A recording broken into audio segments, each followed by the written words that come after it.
What can you say about where Bobby starts off in season 3 and how he's dealing with life? Well, Bobby's 65 years old now. You know, I think the adjustment that people have to make is we stopped watching Bobby 25 years ago, and at that point he was still the passionate energy source in terms of goals and aspirations for the show, and the patriarchal reality was in the beginning Jim Davis and Barbara, and then later on Barbara, and then maybe Barbara and Howard Keel, but that kind of thing. There was always a central, calming, rational oasis that everybody would go to, and then go off and create whatever it is the show needed them to create. That's Bobby's role now. I am the patriarch of the family, which is great because I'm the patriarch of my family, you know, and I'm not the same person I was when I was 30. I turned 30 on Dallas during the miniseries. Yeah, in 1978. And during the first season of this show, Josh Henderson turned 30. And I thought, wow, you know, just wow. You know, the serendipitous aspect of it. And then I thought, you know, if his life turns out to be nearly as happy as my life has turned out to be, what a great beginning. It's not the beginning, obviously. He's had a career before this, but the same sort of thing. So that's Bobby now.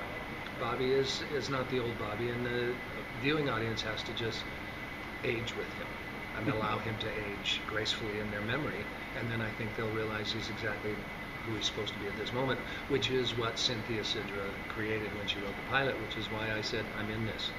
Instantly, I said, she gets it. She gets him. Do you think he can ever have peace with John Ross, though? Because, I mean... Do I ever what? Think he can ever have peace with John Ross? They've been kind of off on feuding. John Ross's last name is Ewing. Yeah. And the great thing is, you know, the stories have always been now for, God knows, you know, almost 40 years, is the Ewings fight with each other. But if anybody tries to fight with the Ewings coalesce, and they become a family again. And you know, in a much less violent way, I think that's true of most families. There's, you know, internecine rivalry, but, you know, somebody starts pecking at the perimeters, you just sort of go back to back and take care of business. And so that's the beauty of our show. It always has been. JR and Bobby fought like cats and dogs, and then they would go shoulder to shoulder and destroy somebody. You know, and that's great fun. You know, and that's the dynamic that people expect. And I will be John Ross's best friend under certain circumstances, and then he'll screw me under others. At the end of season 2, we kind of see the Ewings come out on top. So now, going into season 3, who's going to be the biggest threat to the Ewing family? Well, pick somebody. You know, the only way that we can continue to come out on top is if we continue to get sent to the bottom. You know, and that's the reoccurring dynamic of our show. That's the dynamic between the character JR and Bobby for the 13 years we were on the air. You know, and again, going back to Larry took great pride in telling people that JR lost more money for the Ewing family than anybody or anything. He was almost never successful. He was successful in his machinations, but his business stuff, you know, he had oil tankers sinking, he lost oil wells to revolutions in South America. I mean, everything he did just turned to crap. You know? But he came out on top in terms of the relationships with the characters. So, you know, we will continue to follow those things. Those are the things that made the show so much fun. Do you think it's more that the Ewings are a bigger threat to themselves, or the people and outside are a bigger I think threat? Their emotional life is more of a threat from within, and their success and prominence becomes an attractive magnet for threats from without. You know, and those are, again, great dynamics that are invented by the writing staff. Cynthia overseeing the writing people.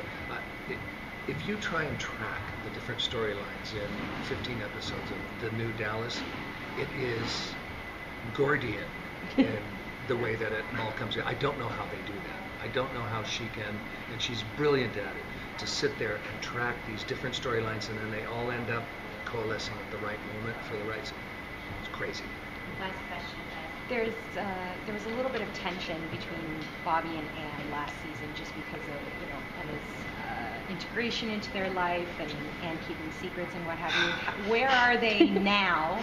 Where are they going to be this season? Am I a saint? I mean, really? Well, I was actually surprised by the amount of tension in the relationship because I initially, and we both did, but this is great storytelling, we both thought we're the Jock and Ellie now. You know, we are the perfect marriage. You know, little bumps and things, but very, very. But so the first time I went, you have a baby? I didn't know about it. I've been with you for 10 years and you didn't tell me about the baby.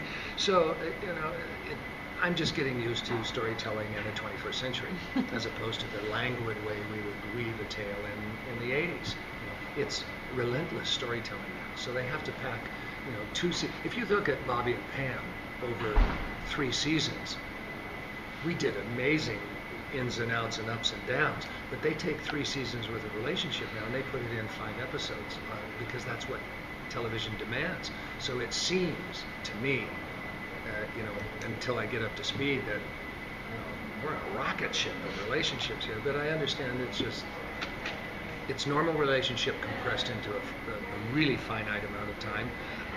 I think ultimately, and I don't know that, you know, the projections for the end of this year and potentially down the line, but I think we are the couple. We are the Bobby and Pam.